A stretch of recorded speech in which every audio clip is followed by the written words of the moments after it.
Hello guys, welcome to this channel. तो जब मैं कोटा राजस्थान में पिछले साल आया था तो स्टार्टिंग कुछ मंथ के बाद मुझे एक लड़का मिला, मतलब मेरा दोस्त बना। ये नेपाली स्टूडेंट है, मतलब नेपाल से आया हुआ है। इसका नाम सुमन चौधरी है, जो कि मेरा दोस्त बना।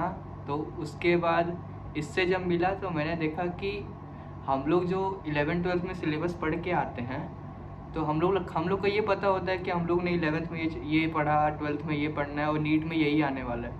ये बंदे ने मतलब नेपाल में इनका सिलेबस अलग होता है। जितना हम लोग का फिजिक्स हार्ड जाती है ना, उतना इन लोग का कभी नहीं जाता। तो इस बंदे ने क्या फील किया यहाँ आके, नीट एग्ज़ाम इसको कैसा लगा, मतलब कंपटीशन में ये कैसा कर रहा है, इसको क्या प्रेशर हो रहा है, इसकी क्या अप्रोच है, वो आज जानते हैं। Okay, let firstly describe myself. मैं नेपाल से हूँ और I live in the eastern part of Nepal and I came to Kota in April and it was really tough journey for me because पहली बार मैं NCERT पढ़ रहा था, केमिस्ट्री इतने डीप में जा रहा था, फिजिक्स का मल्टीपल क्वेश्चन सॉल्व कर रहा था जो मैंने आज तक लाइफ में इतना नहीं किया था। फर्स्टली जब मैं एलन आया था, Allen was really great and the teachers were really helpful for at that time and I really enjoyed that company, but the main thing was to adapt the situation because मेरे लिए क्या था, मतलब मैं कभी bio इतना deep में भी नहीं पढ़ा था, तो बायो में भी मुझे बहुत ज़्यादा दिक्कत हो। जो चैप्टर नॉर्मल बंदों को क्या बोलता है 1 से 2 बार पढ़ के समझ आता है, उस चैप्टर में मुझे कम से कम 6 से 7 बार पढ़ना ही पड़ा उसको। केमिस्ट्री मैंने इनऑर्गेनिक कभी नहीं पढ़ा था, जैसे उसमें जब मैं देखा यहाँ का मुझे जेन्युइनली मुझे रोने का मन कर रहा था स्टार्टिंग में, क्यों बोलूँ, क्योंकि जब देखा सिलेबस इतना ज़्यादा, मैं तो सोचा थोड़ा ही ज़्यादा होगा जब नेपाल से आया था, और यहाँ पर हद से ज़्यादा बहुत ज़्यादा। स्टार्टिंग का मन बहुत मुश्किल से करता था मेरा, लगभग बोलिएगा 4-5 महीने तक मुझे एडप्ट होने में यहाँ लगा। मॉक टेस्ट में भी अच्छे खासे नंबर ठीक ठाक आ रहे थे। उसके बाद वेटेज बढ़ते गया, टाइम बढ़ते गया, मेहनत करते गए, उसके बाद थोड़ा थोड़ा आसान लगने लगा। But as a foreigner I would say कि NEET is really tough journey है because you have to go through a lot.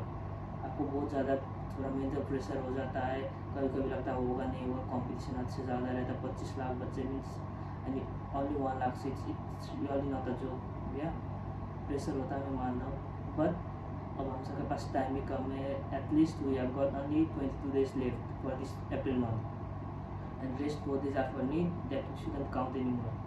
And I just can't say one thing कि इस 22 दिनों में कोई भी बंदा हो प्रेशर मत लेना यार, प्रेशर से बहुत दुख होता है। एक तुम्हें मन ना लगे किसी से बात कर लो, क्या बोलता है कुछ खा लो, अच्छा खाना सबसे बेस्ट रहेगा, क्योंकि जब भी मूड ऑफ होता है वो मूड स्विंग होता है। I prefer to eat food and we both enjoy biryani when our mood goes off, yeah. So I would prefer कि जब भी तुम्हारा मूड ख़राब हो तुम जस्ट अच्छा खाना खाओ और उसके बाद अपने पढ़ने में प्लीज स्टडी लेवल में बचे। स्ट्रेस बिल्कुल मत लेना, बिल्कुल मत लेना। ये बताओ कि जैसे हम लोग 11th-12th में आए, हम लोग को पता है फिजिक्स ऐसी है। तुम जब आए यहाँ तो लाइक हम लोग को ये नीट का हम लोग पहला ड्रॉप है हम लोग का, तब भी हम लोग को इतना फिजिक्स टफ लगता है। तुमने तो ये पहली बार देख लो, तुम्हें कैसा फील हुआ, तुम्हें कैसा मतलब प्रेशर लगा उसका?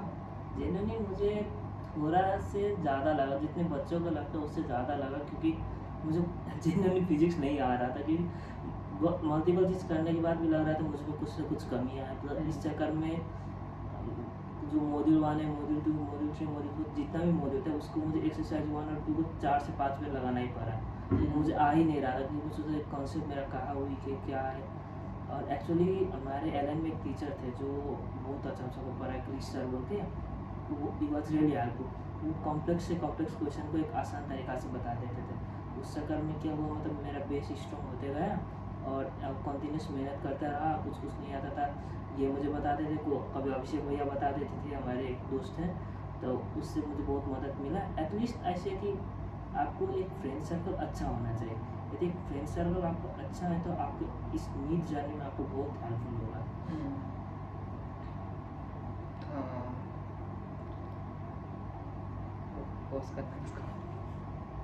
सो अच्छा, मैंने लाइक अभी मेरे कुछ दोस्त हैं सुमन कि वो क्या है कि उनके मॉक में नंबर नहीं आ रहे। लाइक ऐसा भी नहीं होता कि मॉक में एक बार में तुम्हारे नंबर 600 पहुंच जाएंगे, ऐसा नहीं होगा। तुम्हें पता है कि धीरे धीरे मॉक में स्टेप बाय स्टेप नंबर बढ़ते हैं, हम लोग के भी ऐसे ही बढ़े हैं। तो उन लोगों को कैसे कहूँ कि एक बार में तुम अगर तुम्हारे 300 आ रहे हैं तो तुम्हारे 350 आ रहे हैं तो उसकी खुशी मनाओ तुम कि तुम्हारे बढ़े हैं नंबर। तो उन लोगों को कैसे बोलें कि क्या करें वो लोग, कैसे क्या करें, क्या स्टेप लें? मेरे पॉइंट ऑफ व्यू से क्या करना चाहिए, मतलब कंपटीशन खुद से रखो। सबसे पहली बात टारगेट ये होना चाहिए कि दूसरों से मैं बेहतर ना हूँ, मैं कल से मैं खुद से बेहतर हूँ। जैसे आपका देखिए नीट में 300 मार्क्स ला रहा है, मतलब उस बंदा ने कुछ तो पढ़ा ही होगा, कुछ पढ़ा होगा, मतलब उसका स्ट्रॉन्ग हो रहा है। अब एक ही बार में उसको सोचेगा कि मैं 600 लाऊंगा, मतलब उसको कम से कम 150 क्वेश्चन राइट करना पड़ेगा। मीन्स 180 में 150 क्वेश्चन राइट करना it's not the joke. Means आपको धीरे धीरे का जिसको 300 आ रहा है उसको एटलीस्ट उसका सुख होना चाहिए कि एटलीस्ट मैंने इतना सही किया। और सबसे मेन पॉइंट क्या होना चाहिए, नेगेटिव मार्किंग नहीं होनी चाहिए कोई भी टेस्ट में। जैसे तुम्हें नहीं आ रहा तो तुम उसको छोड़ दो, घर में आके उसको एनालाइज करो। तुक्का बिल्कुल मत लगाना, तुक्का बिल्कुल मत लगाना, यदि तुक्का मान लो आज सही हो गया तुम्हारा, क्या पता आने वाले दिन में जो मेन एग्जाम हो नीट में उसमें ना हो, और उसमें यदि गलत हो गया तो 1 मार्क्स से तो कितने रैंक का डिफरेंस हो जाएगा। और तुम 10 नेगेटिव मार्किंग करके आ जाओ तो यू कैन थिंक तुम्हारा रैंक कहाँ जा सकता है। चाहे वो उससे कि रिस्क बिल्कुल मत लो, और जो तुम्हारा गोल है वो खुद से रखो। जैसे तुम्हारा इस टाइम 300 आया सपोज मान लो, उसके बाद रखो 3 से 20 का गोल रखो, ज़्यादा गोल मत रखो क्योंकि टेस्ट तो फ्रिक्वेंटली होता ही रहता है। और आई वुड से कि जब लास्ट मोमेंट रहता है तो तुम मल्टीपल टेस्ट दो, मतलब फुल सिलेबस के बेसिस में।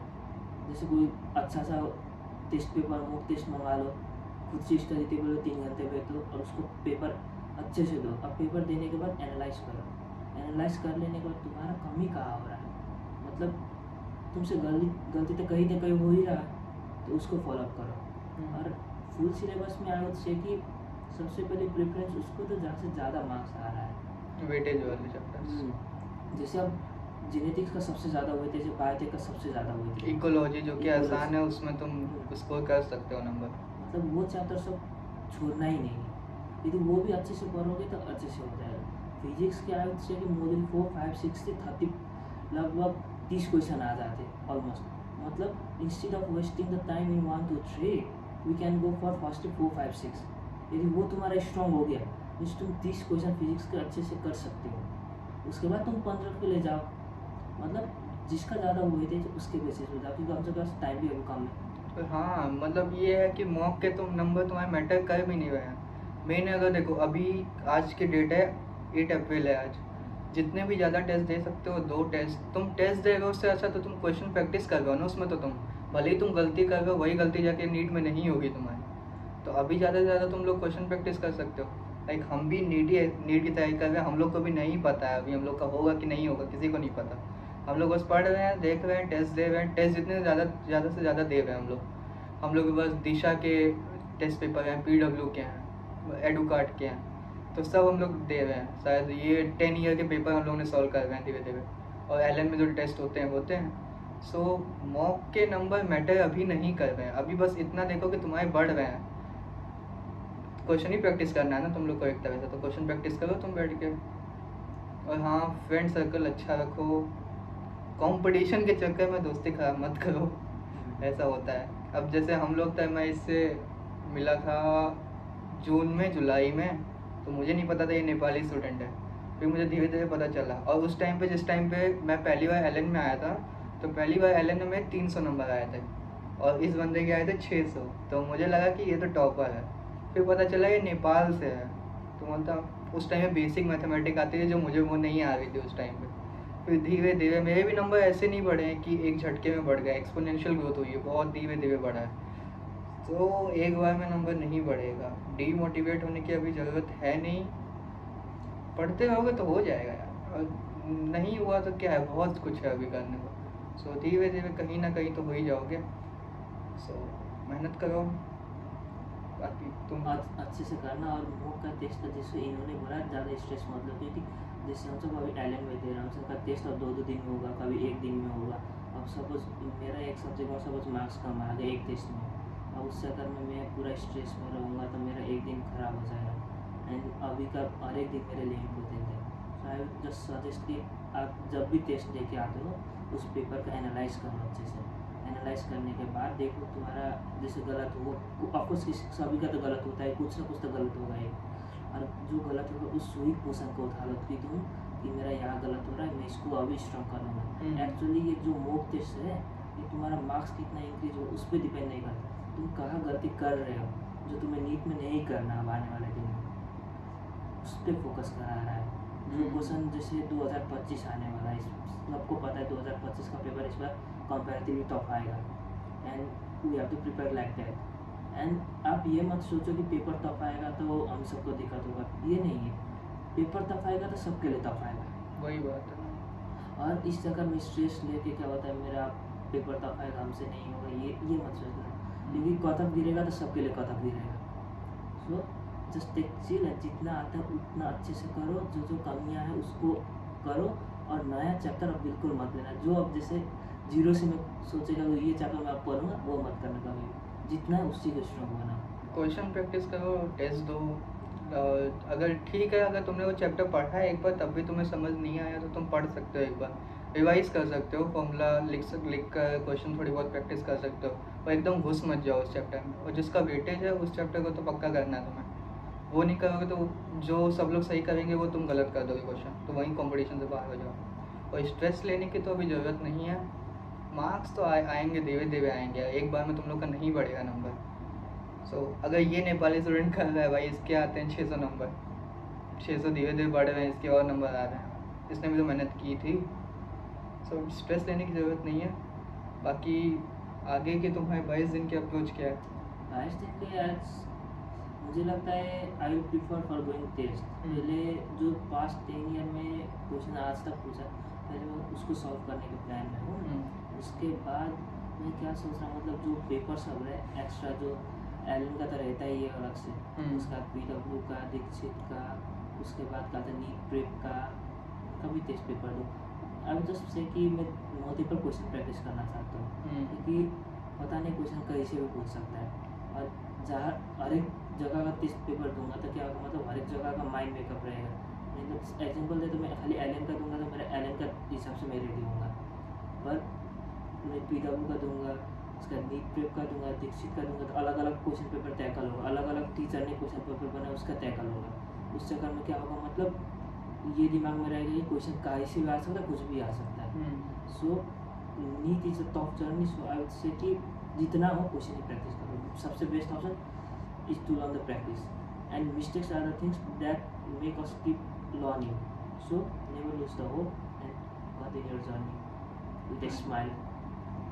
Never lose hope. ऐसे ही पढ़ते रहिए, मॉक के नंबर तुम्हारे मैटर नहीं कर रहे हैं अभी, अच्छा खाइए, और अगर अकेलापन लग रहा है तो दोस्तों से बात करिए, दोस्तों को शेयर कीजिए चीज़ें। जैसे हम लोग के यहाँ तो ये है, मेरे बगल में एक अभिषेक भैया रहते हैं, उनसे भी हम लोग शेयर करते हैं चीज़ें, अगर वो भी बहुत हेल्प करते हैं हम लोग की, हम लोग भी कहीं आते हैं तो हेल्प करते हैं। सो अपने दोस्तों से शेयर करते रहिए, प्रॉब्लम पढ़ते रहिए, मॉक में धीरे धीरे नंबर बढ़ेंगे। एक दिन में 2 टेस्ट दीजिए, अगर लग रहा है इतना फील हो रहा है तो 2 टेस्ट दीजिए, वो भी बहुत हेल्प करेगा तुम्हारी आगे।